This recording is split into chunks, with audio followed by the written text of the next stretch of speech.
Hey guys, I hope everybody had a good weekend. I am Dr. Heather Moore, owner of Total Performance Physical Therapy. We are going to talk about exercises to strengthen your core. So the core often is thought of the abdominals, but the core is actually your abdominals, your hips, your back. It's a lot of muscles working together to make sure that your back, your hips, your knees, everything is supportive. And unfortunately, if you have a weak core, it can cause all sorts of issues. And back pain, it can even cause neck pain, knee pain, any sort of pain that you have can really go back to a lot of times a weak core. And it's important that you do exercises to strengthen the core. Now, the nice part is you don't have to lift 500 pounds or squat a ton to be able to strengthen your core. There's some very simple exercises that I'm going to take you through that is going to show you how you can strengthen your core. Now, the bad part is because you don't really load it a ton, you can do these every day, and you should be doing these every day. And there's different ways to progress them, and I'll go through some of that just a little bit. Not for working out, so some of the exercises I'm just going to show you a little bit of a decreased intensity, but you can do as much of these as you want in terms of like if you want to do them every day.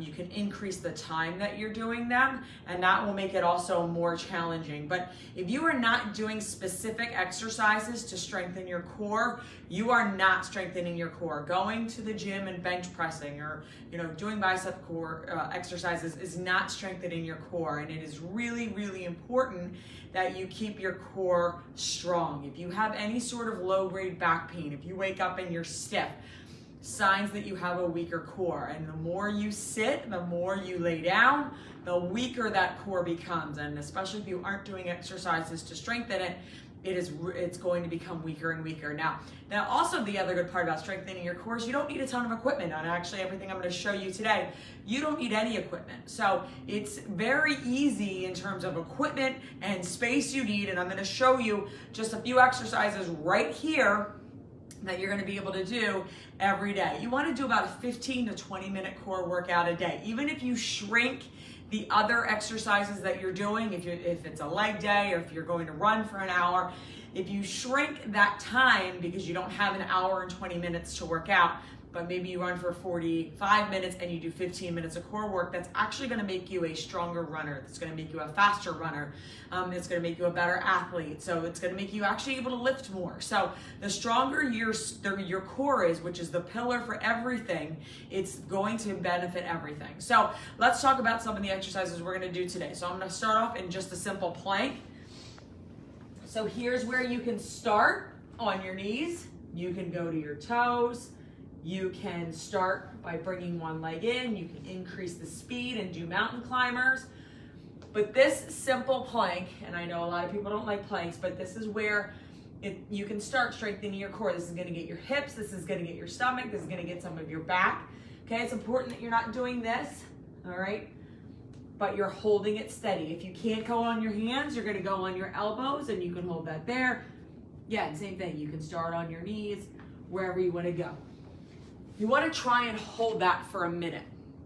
All right, now when you're first starting out, that's really going to be hard. So maybe you start with 4 times 15 seconds. Maybe you start with 30-second hold twice.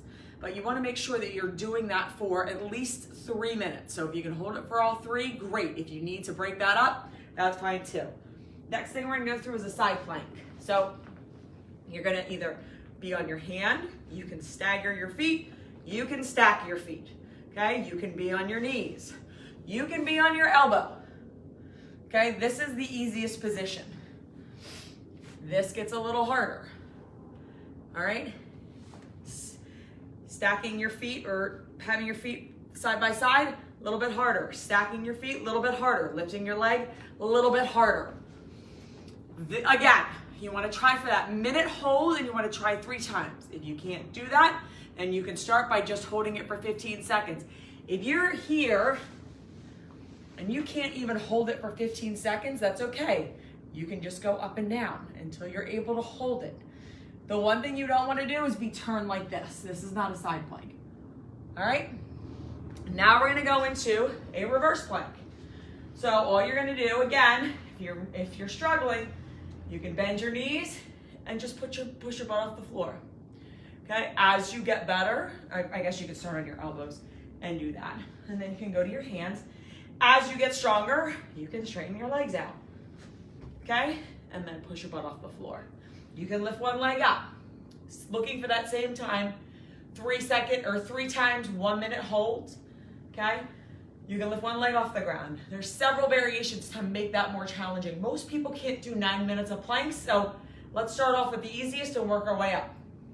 Final exercise we're gonna go through is what we call a dead bug, okay? So what you're gonna do, the most important part of this exercise is that your back is flat. So you shouldn't be able to put your hand underneath your back. Or if you wanted to put your hand underneath your back, you should flatten it, but that makes it very difficult. So you wanna just push your back into the floor, okay? Then you can lift one leg up. The minute you feel your back come up off the floor, you're done the exercise, okay? So you wanna lift your leg up. Maybe you lift both legs up. Then you can extend one leg and extend one arm. Now, if you start to feel this, where everything starts to collapse, then that's not correct. So you start just by doing maybe one leg. Maybe this is all you get to and you hold this for 30 seconds, okay? You can extend one leg out and then come back in. But the minute you feel that back rock up off the floor, you're done, okay? So if you're doing just where you're touching your leg down one at a time, you wanna do about 30 of those. Same thing, if you're doing this, you wanna do about 30 of those. But the most important part is that back stays connected with the floor. That whole routine should take you about 15 minutes to 20 minutes resting in between, having water, but that's really important. Minimum 3 times a week, but again, because you're not lifting weights, so to speak, you can go ahead and do that every day.